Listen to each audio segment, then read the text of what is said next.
बहुत समय पहले की बात है। वीरगढ़ राज्य में चारों ओर शहनाइयों की गूंज थी। राजा चंद्रसेन ने रानी सावित्री से विवाह कर उसे सम्मानपूर्वक अपने महल में लाए थे। परंतु अगले ही दिन महारानी सावित्री बेहोश होकर गिर जाती है। अरे, ये क्या हुआ? रानी सावित्री! राजा चंद्रसेन घबराते हुए चीखे। अरे, कोई है? जल्दी से वैद्य को बुलाओ। रानी को क्या हो गया? रानी, उठिए। रानी की दासी दौड़ती हुई बोली, महाराज, मैं अभी बुलाती हूं। वो तुरंत दौड़कर वैद्य को ले आई। वैद्य ने रानी की जांच शुरू की। राजा अधीर होकर बोले, आप कुछ बोल क्यों नहीं रहे? वैद्य जी, जल्दी बताइए, हमारी महारानी को हुआ क्या है? वैद्य ने गंभीर स्वर में कहा, महाराज, महारानी गर्भवती है। वो मां बनने वाली है। राजा अविश्वास में चीखे, क्या बात कर रहे हैं आप? वैद्य जी, ऐसा कैसे हो सकता है? हम तो कल ही रानी सावित्री को विवाह करके लाए हैं। फिर एक दिन में ये गर्भवती कैसे हो सकती है? मैं नहीं मान सकता। या तो ये गर्भवती नहीं है या फिर ये बच्चा मेरा नहीं हो सकता।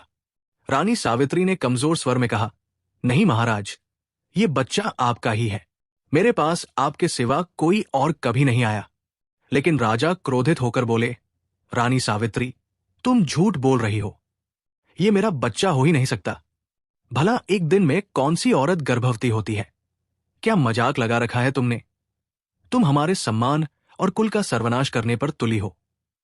बहुत हो गया, हम आज ही तुम्हें मृत्युदंड की सजा सुनाते हैं।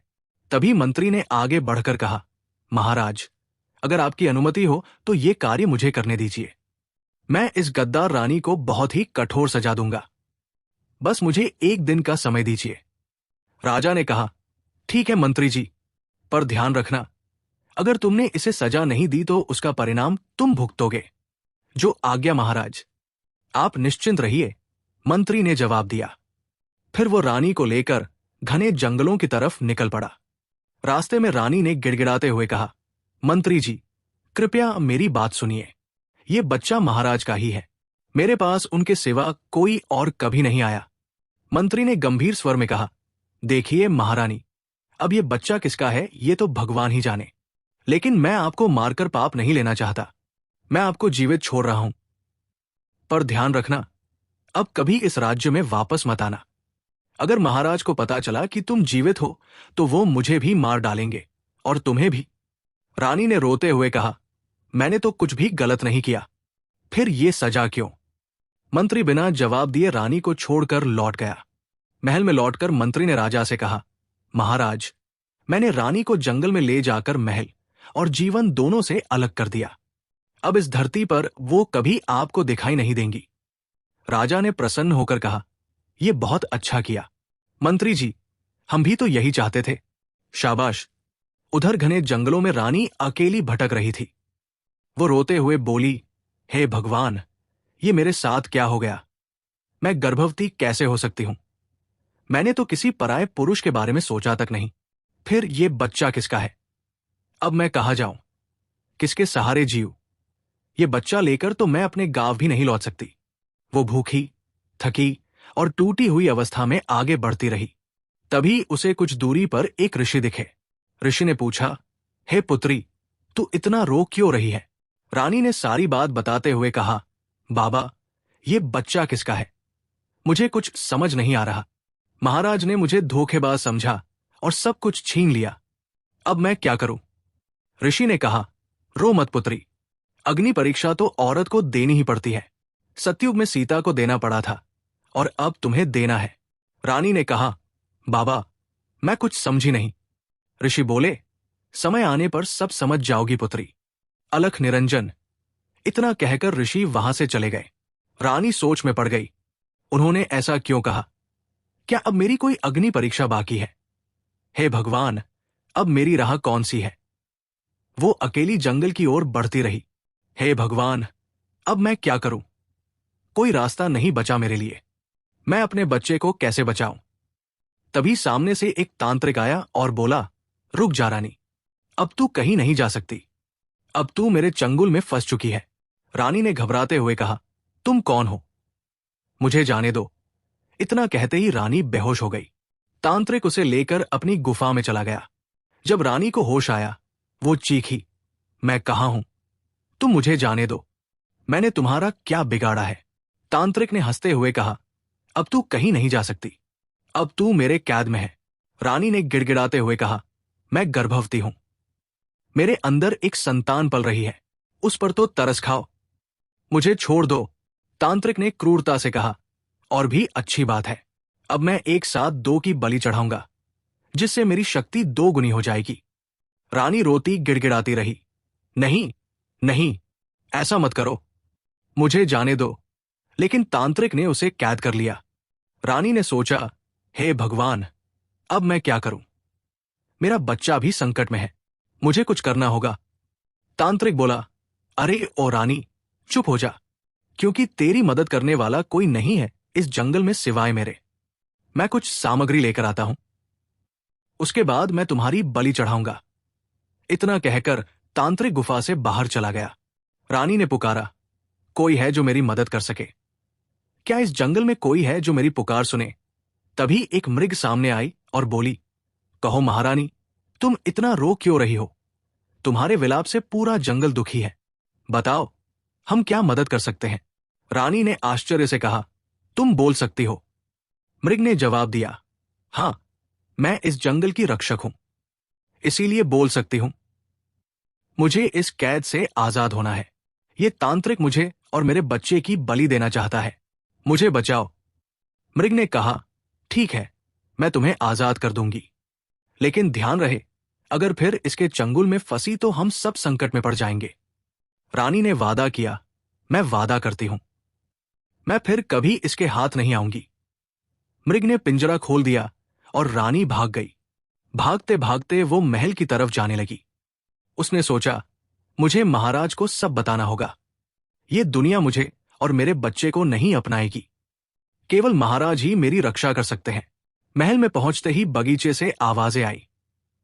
महाराज बोले, अद्भुत, रानी, तुम कितनी सुंदर हो, मैं तुमसे प्रेम करता हूं। स्त्री ने जवाब दिया, महाराज, आप सच में मुझसे प्रेम करते हैं? मुझे तो यकीन ही नहीं होता।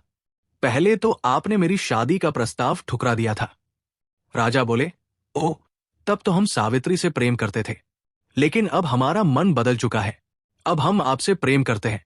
स्त्री ने कहा, मैं बहुत खुश हूं, अब आपकी रानी कहलाना मेरे लिए गर्व की बात है। राजा ने कहा, तुम्हारी जगह अब कोई नहीं ले सकता। ये सब सुनकर सावित्री चुपचाप पीछे हट गई। उसने सोचा, महाराज ने दूसरी शादी कर ली, वो भी अमृतगढ़ की राजकुमारी से। अब मैं क्या करूं? मैं उनकी खुशियों में बाधा नहीं बन सकती, मुझे लौट जाना होगा। रानी उदास होकर फिर जंगल की ओर लौट गई। अचानक वही तांत्रिक उसके सामने प्रकट हुआ और बोला, हां, मिल गई तू फिर से मेरे हाथों। अब तसल्ली हो गई, अब मेरी बात ध्यान से सुन, मुझे वो बच्चा चाहिए।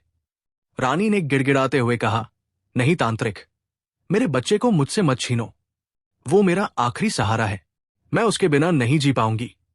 वैसे भी मेरी जिंदगी में अब कुछ नहीं है सिवाय मेरे बच्चे के। तांत्रिक ने कहा, यह बच्चा कोई साधारण बच्चा नहीं है, इसमें एक रहस्य है, एक शक्ति जो सिर्फ मैं जानता हूं, इसीलिए यह बच्चा अब मेरा होगा, और जब तक इसका जन्म नहीं होता तू कहीं नहीं जाएगी। रानी ने सोचा, हे भगवान, मेरी परीक्षा कब खत्म होगी?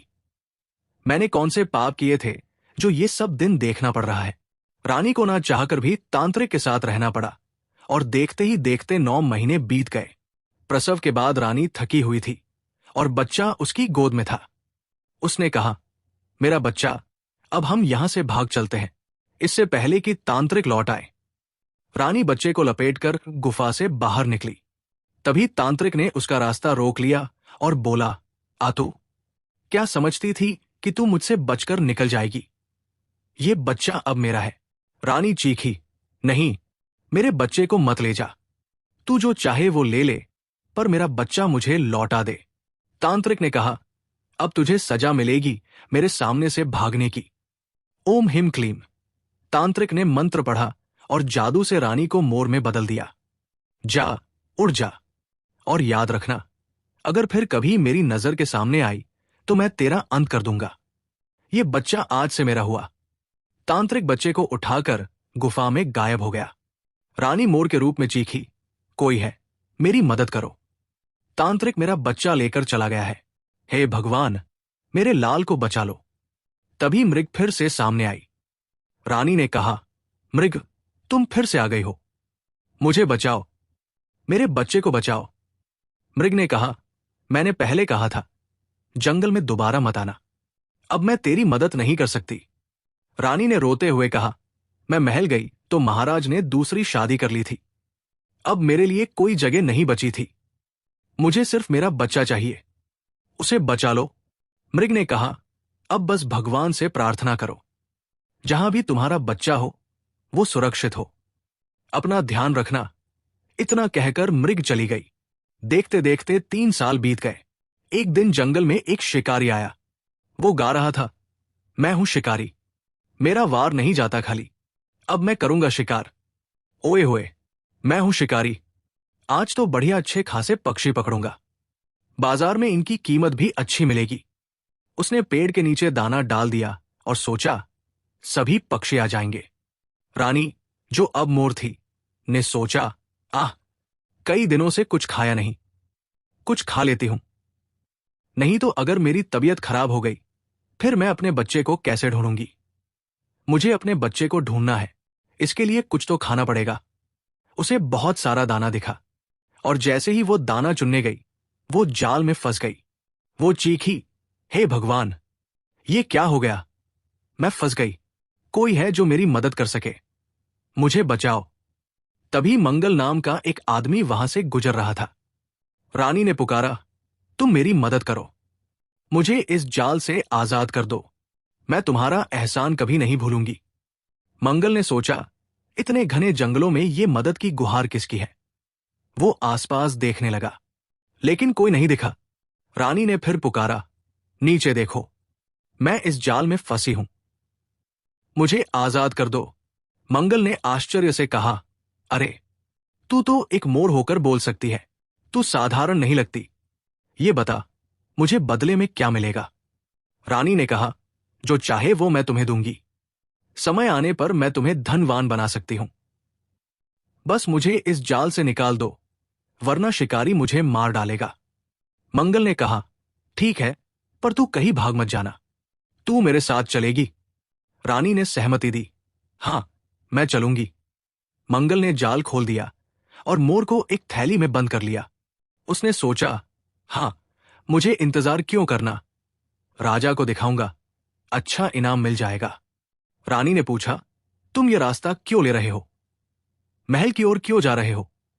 मंगल ने जवाब दिया, मेरा घर महल के बाहर है, झोपड़ी में, इसीलिए मैं इस रास्ते से जा रहा हूं।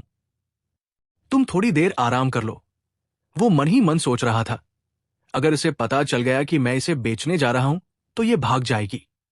रानी ने सोचा, नहीं, मुझे किसी तरह जल्दी से महल जाना होगा।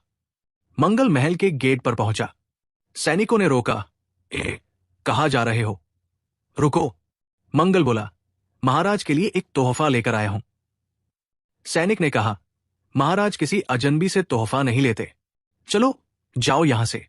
मंगल ने आग्रह किया, अरे, ऐसे कैसे, मुझे एक बार महाराज से मिलने दो। ये तोहफा ऐसा है कि महाराज इंकार नहीं कर सकते। उनसे बोलना, मेरे पास एक बोलने वाला मोर है। सैनिक ने कहा, ओहो, फिर तो ये नायाब तोहफा होगा। जाओ, शायद महाराज को पसंद आ जाए। मंगल अंदर गया और महाराज से बोला, महाराज की जय हो। मेरी कोई समस्या नहीं है, बल्कि मैं आपके लिए एक बोलने वाला मोर लेकर आया हूं। आपको यह तोहफा बहुत पसंद आएगा। रानी ने सोचा, हे भगवान, ये तो मुझे ही मेरे पति के पास बेचने आया है, अब मैं क्या करूं। कहीं महाराज मुझे पहचान न ले। ऊपर वाले, मेरी रक्षा करना। राजा ने प्रसन्न होकर कहा, वाह, ये तो सच में नायाब तोहफा लग रहा है। बोलो, क्या चाहिए तुम्हें इसके बदले। मंगल ने कहा, महाराज, अगर आप कुछ धन दे देते तो हमारा गुजारा अच्छे से हो जाता, क्योंकि मेरे घर की आर्थिक स्थिति ठीक नहीं है। राजा ने कहा, समझ गया, मंत्री जी, इसे इनाम दिया जाए। अब से ये मोर हमारा हुआ। मंगल ने कहा, धन्यवाद महाराज। राजा ने मोर को देखकर कहा, ये मोर तो वाकई बहुत सुंदर है, चलो मोर, अब कुछ बोल कर दिखाओ। हम कब से तुम्हारी वाणी सुनने का इंतजार कर रहे हैं। रानी चुप रही। राजा ने कहा, अरे कुछ तो बोलो, घबराओ मत। शायद मालिक बदलने से थोड़ा घबरा रही होगी। चलो, अब मैं तुम्हें अपनी नई रानी से मिलवाता हूं। वो तुम्हें देखकर खुश हो जाएंगी। राजा मोर को लेकर नई रानी के पास गए और बोले, महारानी, हमारे दिल की मलिका, जरा देखिए, हम आपके लिए तोहफा लेकर आए हैं। बताइए, कैसा लगा? नई रानी ने कहा, महाराज, ये तो एक मोर है। राजा ने कहा, इसे मामूली मोर समझने की गलती ना करिए। ये एक बोलने वाला मोर है। आप जो कहेंगी वो बोलेगा। आपका मन लगा रहेगा इसके साथ। नई रानी ने कहा, सच में महाराज, आप मुझसे इतना प्रेम करते हैं। राजा ने मोर से कहा, अब तो कुछ बोलो, कब से तुम्हारी आवाज सुनने के लिए तरस रहे हैं। रानी ने मोर के रूप में कहा, मुझे जाने दीजिए, मेरा बच्चा मुश्किल में है, मैं यहां नहीं रह सकती। राजा ने कहा, नहीं नहीं, अब तुम यही रहोगी। हमने तुम्हें पैसे देकर खरीदा है, अब तुम हमारी रानी के साथ रहोगी और उनका मनोरंजन करोगी। रानी ने फिर कहा, महाराज, कृपया मुझे जाने दीजिए। राजा ने कहा, अरे तुम हमसे डर क्यों रही हो? रानी ने सोचा, अगर आपको पता चल गया कि मैं सावित्री हूं तो मैं आपको बता दूं। मैं आपकी पहली पत्नी हूं और अब भी जिंदा हूं। आप मुझे और मेरे मंत्री को मार डालेंगे। वो उड़ने की कोशिश करती, लेकिन राजा ने उसे पकड़कर पिंजरे में बंद कर दिया। दिन बीतते गए। राजा को धीरे धीरे उस मोर से लगाव होने लगा। एक दिन राजा उदास बैठा था। मोर ने पूछा, क्या हुआ महाराज? आप आज इतने उदास क्यों हैं? रानी ने सोचा, मुझे इनसे कुछ पूछना चाहिए। नहीं, कहीं मेरी बातों पर इन्हें शक हो गया तो। राजा ने कहा, नूर, क्या कहें हम? आज हम तुमसे दिल की बात कहते हैं। सही बताओ तो हमारी जिंदगी में अब कोई खुशी नहीं है। हम बस दिखावा करते रहते हैं। हंसने का सही कहें तो हम अपनी पहली पत्नी से बहुत प्रेम करते थे। वो एक गरीब लड़की थी, लेकिन हमने उन्हें दिल से प्यार किया था। मोर ने पूछा, फिर क्या हुआ महाराज? राजा ने कहा, फिर एक दिन पता चला कि वो हमारे बच्चे की मां नहीं है, उनके पेट में किसी और का बच्चा है। बस उस दिन से हमारा दिल टूट गया और फिर हमने कभी शादी नहीं की। मोर ने कहा, लेकिन महाराज, मैंने तो सुना है कि आपकी दूसरी शादी भी हुई थी। राजा ने कहा, हां, विवाह तो किया है, पर उन्हें कभी अपने दिल में पत्नी का स्थान नहीं दिया। हमारे बीच सिर्फ एक समझ है, एक अच्छा संबंध है, एक मित्रता है।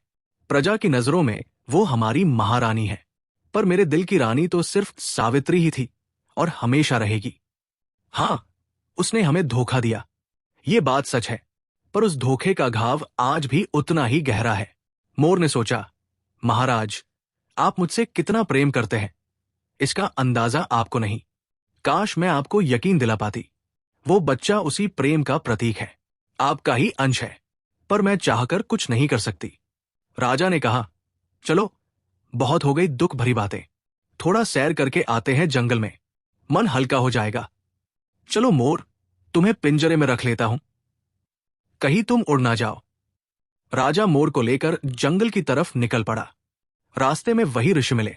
ऋषि ने कहा, देखो, प्रेम की परीक्षा अब भी जारी है, दोनों साथ होकर भी साथ नहीं है। रानी ने सोचा, ये तो वही ऋषि है जिन्होंने मुझे आशीर्वाद दिया था।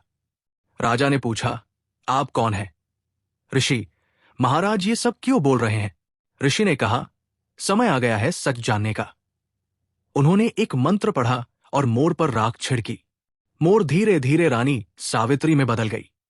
राजा ने आश्चर्य से कहा, ये क्या, तुम जिंदा हो? रानी ने कहा, हां महाराज, मैं जिंदा हूं। 3 सालों से आपके बिना तड़प रही थी। राजा ने कहा, लेकिन तुमने हमें धोखा दिया सावित्री, वो बच्चा किसी और का था। रानी ने कहा, नहीं महाराज, मैंने किसी और से प्रेम नहीं किया, वो बच्चा आपका ही था। राजा ने कहा, अगर ऐसा है तो इसका प्रमाण दो, मैं सच जानना चाहता हूं। ऋषि ने कहा, मैं बता सकता हूं कि वो बच्चा कौन था। इसका उत्तर तुम्हें एक गुफा में मिलेगा। वहां एक जादुई आईना होगा, लेकिन वहां तक पहुंचने के लिए तुम्हें कठिनाइयों का सामना करना होगा। राजा ने कहा, ठीक है, मैं तैयार हूं। मुझे अपने जीवन का सच जानना है। ऋषि ने कहा, यहां से सीधे चलो। आगे एक गुफा आएगी। उसमें प्रवेश करने से पहले तुम्हें कई परीक्षाएं पास करनी होंगी। राजा गुफा की ओर बढ़ा। तभी एक बच्चे की रोने की आवाज सुनाई दी। राजा ने सोचा, ये कैसी आवाज है? इतने घने जंगल में। वो आगे बढ़ा तो एक छोटा बच्चा जमीन पर बैठा रो रहा था और उसके पास एक व्यक्ति खड़ा था जो बिल्कुल राजा जैसा दिखता था। राजा ने कहा, ये क्या? तुम कौन हो? तुम बिल्कुल मेरे जैसे दिखते हो। उस व्यक्ति ने कहा, सवाल मुझसे नहीं, खुद से कर। मैं तेरा अक्स हूं। राजा ने पूछा, ये बच्चा कौन है? उसने कहा, यही तो तुझे समझना है। ये बच्चा तेरा है, तेरा ही खून है। राजा ने कहा, यह संभव नहीं है। मैं जादुई आईने के पास जा रहा हूं। उस व्यक्ति ने कहा, मूर्ख मत बन। जो छोड़ आते हैं वही हमारी सबसे बड़ी जिम्मेदारी बन जाते हैं। ये बच्चा तुझसे जुड़ा है। अगर भटक गया तो ना तुझे रानी मिलेगी, ना ये बच्चा, ना तेरा वजूद। इतना कहकर वो व्यक्ति और बच्चा गायब हो गए। राजा ने सोचा, हे ईश्वर, ये सब क्या था? क्या सच में वो बच्चा मेरा था? मुझे गुफा तक पहुंचना होगा। तभी एक स्त्री प्रकट हुई और बोली, राजा, मुझसे विवाह कर लो। तुम्हारी दोनों रानियां मुझसे सुंदर नहीं हैं। मैं तुम्हें ऐसी संतान दूंगी जो इस दुनिया पर राज करेगा। राजा ने कहा, नहीं, मैं तुमसे विवाह नहीं कर सकता। मैं अपनी पत्नी सावित्री से बहुत प्रेम करता हूं। स्त्री ने कहा, मूर्ख राजा, तुम बड़ी गलती कर रहे हो। अगर मुझे अपनी पत्नी बनाओ तो तुम्हें किसी चीज की कमी नहीं होगी। राजा ने कहा, नहीं, मैं ऐसा नहीं कर सकता। स्त्री बोली, अगर तुम मुझसे विवाह नहीं करोगे तो अपनी बलि दे दो। राजा ने कहा, ठीक है, मैं अपनी बलि दे सकता हूं, पर विवाह नहीं कर सकता। तभी वो स्त्री एक अप्सरा में बदल गई और बोली, मैं बरसों पहले एक अप्सरा थी।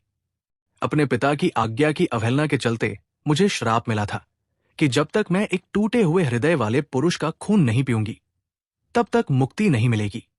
आज तुम्हारा खून पीकर मेरा श्राप समाप्त हुआ। अब मैं अपने लोक को लौट रही हूं। इतना कहकर अप्सरा आकाश में विलीन हो गई। राजा गुफा के द्वार तक पहुंचा। उसने सोचा, लगता है यही गुफा है, मुझे जल्दी अंदर जाना चाहिए। जैसे ही वो अंदर जाने लगा, एक आवाज आई, रुक जा राजन, मैं तुझे भीतर नहीं जाने दूंगी। जब तक तू मेरे 2 सवालों का उत्तर नहीं देता तब तक तू मेरे रहस्यों तक नहीं पहुंच सकता। राजा ने कहा, ठीक है, पूछो।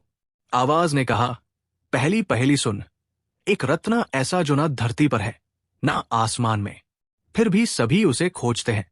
जो जिसके पास हो वो शांत, जिसके पास ना हो वो बेचैन। बताओ वो क्या है? राजा ने सोचा और कहा, सत्य। आवाज ने कहा, तेरा उत्तर तेरे इरादों से अधिक सच्चा है। अब तू भीतर जा सकता है। राजा गुफा में गया। उसने सोचा, ये गुफा तो सुनसान लग रही है। जादुई आईना कहाँ होगा? कुछ देर में वो जादुई आईने के सामने खड़ा था। उसने कहा, हे जादुई आईने, मुझे मेरी रानी का सच दिखा। बताओ, जो बच्चा उसकी कोख में था, क्या वो मेरा था? आईने ने कहा, सुनो राजा, वो बच्चा तुम्हारा ही था। ईश्वर ने तुम दोनों की प्रेम और विश्वास की परीक्षा ली थी। रानी उस परीक्षा में सफल रही, लेकिन तुम असफल हो गए। राजा चीखा, नहीं, मैंने अपनी पत्नी और बच्चे को ठुकरा दिया। हे भगवान, मैंने इतना बड़ा अन्याय कैसे कर दिया? मुझे माफ कर दो। आईने ने कहा, तुमने एक ऐसा पाप किया है जिसका प्रायश्चित तुम इस जन्म में नहीं कर सकते। राजा रानी के पास गया और बोला, रानी, मुझे माफ कर दो। मैं समझ गया, वो बच्चा मेरा था। तुम सच कह रही थी। अब बताओ, हमारा बच्चा कहाँ है? रानी ने कहा, महाराज, वो बच्चा एक तांत्रिक ले गया। उसी ने मुझे मोर बना दिया था। मैं अपने बच्चे को वापस लाना चाहती हूं। वो तांत्रिक उसे बलि देने वाला है ताकि सर्वशक्तिमान बन सके। ऋषि ने कहा, उसे बचाया जा सकता है। यहां से थोड़ी दूरी पर एक जादुई झरना है। उसका जल पवित्र है। उसे तांत्रिक पर छिड़कते ही वो भस्म हो जाएगा। राजा ने कहा, धन्यवाद गुरु। ऋषि गायब हो गए। राजा और रानी जादुई झरने की ओर भागे। वहां पहुंचकर रानी ने कहा, महाराज, अब हमें देर नहीं करनी चाहिए। दोनों ने झरने का पवित्र जल एक कलश में भरा और तांत्रिक की गुफा की ओर बढ़े। वहां बच्चा एक अग्नि गोले के बीच रो रहा था। राजा चीखा, रुक जा दुष्ट तांत्रिक, मेरे बच्चे को छोड़ दे, नहीं तो मैं तुझे जीवित नहीं छोड़ूंगा। तांत्रिक हंसा, आखिरकार तू आ गया राजा, लेकिन अब देर हो चुकी है, मैं सर्वशक्तिमान बनूंगा। राजा ने कहा, तूने मेरी पत्नी और बेटे को बहुत कष्ट दिया, इसका दंड तुझे आज ही मिलेगा। तांत्रिक ने जादुई शक्ति से वार किया। रानी मूर्छित होकर गिर पड़ी। राजा ने उसकी छड़ी छीनकर फेंक दी और झरने का जल तांत्रिक पर डाल दिया। तांत्रिक चीखा, नहीं, मेरा शरीर जलने लगा, वो भस्म हो गया। बच्चा जोर जोर से रोने लगा। राजा ने उसे गोद में लिया और रानी के पास गया। रानी, उठो, ये देखो, हमारा बेटा सही सलामत है। रानी होश में आई और बोली, मेरा बेटा, मेरा लाल। राजा ने कहा, चलो रानी, अब हम अपने राज्य लौटते हैं। तुम मेरी रानी बनकर पूरे मान सम्मान के साथ महल में रहोगी। रानी ने कहा, क्या सच में महाराज? राजा ने कहा, क्यों नहीं, तुम मेरी रानी हो और हमेशा रहोगी। महल में प्रवेश करते ही मंत्री घबरा गया। उसने कहा, महाराज, कृपया मुझे क्षमा कर दीजिए, मैंने महारानी को नहीं मारा था, वो गर्भवती थी, मुझे दया आ गई थी। तभी दूसरी रानी आई और बोली, महाराज, मैं ये विवाह नहीं करना चाहती थी, ये रिश्ता मैंने अपने पिता के कहने पर स्वीकार किया था। आप अपनी सच्ची रानी और पुत्र के साथ सुखी रहें, मैं महल छोड़ रही हूं। वो चुपचाप चली गई। राजा और रानी सावित्री एक दूसरे की ओर देखकर मुस्कुराए। उस दिन के बाद महल में फिर कभी कोई भ्रम नहीं रहा, केवल सच्चा प्रेम और विश्वास था। दोस्तों, आपको हमारी ये कहानी कैसी लगी, ये हमें कमेंट करके जरूर बताएं। और वीडियो को लास्ट तक देखने के लिए आपका धन्यवाद। ऐसी ही कहानियों को देखने के लिए आप हमारे इस चैनल को सब्सक्राइब करें।